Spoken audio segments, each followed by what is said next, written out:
Motivate মন চ্যানেলে আপনাদের সকলকে স্বাগত জানাই। বন্ধুরা, আজকের আমরা জানতে চলেছি তুলসী গাছে জল ঢালার মন্ত্র, তুলসী পাতা তোলার মন্ত্র, তুলসী প্রণাম মন্ত্র, তুলসী তলায় সন্ধ্যা দেওয়ার মন্ত্র, ঠাকুর ঘরে সন্ধ্যা দেওয়ার মন্ত্র ও তুলসী তলায় গোবর দেওয়ার মন্ত্র। তুলসী গাছে জল ঢালার মন্ত্র হলো, তুলসী তুলসী নারায়ণ, তুমি তুলসী বৃন্দাবন, তোমার শিরে ঢালি জল, অন্তিমকালে দিও স্থল। অথবা জল শুদ্ধ স্থল শুদ্ধ, শুদ্ধ হাতের নুড়ো, এক তোলা মৃত্তিকে শুদ্ধ বৃন্দেরানি জুড়ো।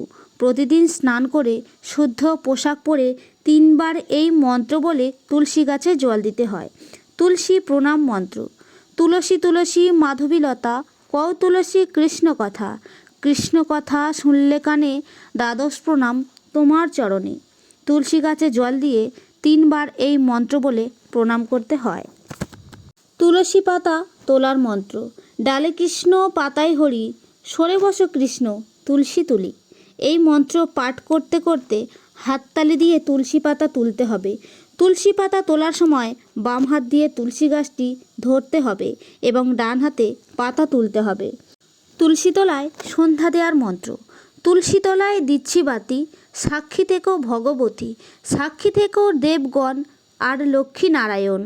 বাতি দেখাই সন্ধ্যাকালে, যেন তব বরে 3 কুল উজলে।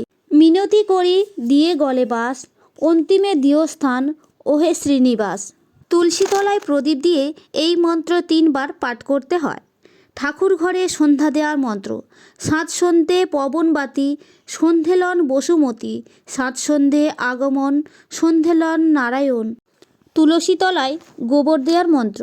বড়ি তুলসী চড়ি তুলসী, বললাম তুলসী সার, গোবর দিলে তুলসী তলায় জন্ম হয় না আর। এই মন্ত্র পাঠ করে সূর্যোদয়ের পূর্বে তুলসী তলায় গোবর দিতে হয়। তুলসী দেবীর নিত্য অর্চনা করলে কৃষ্ণের প্রতি প্রেম ভক্তি লাভ হয়, কৃষ্ণপদ প্রাপ্তি হয়।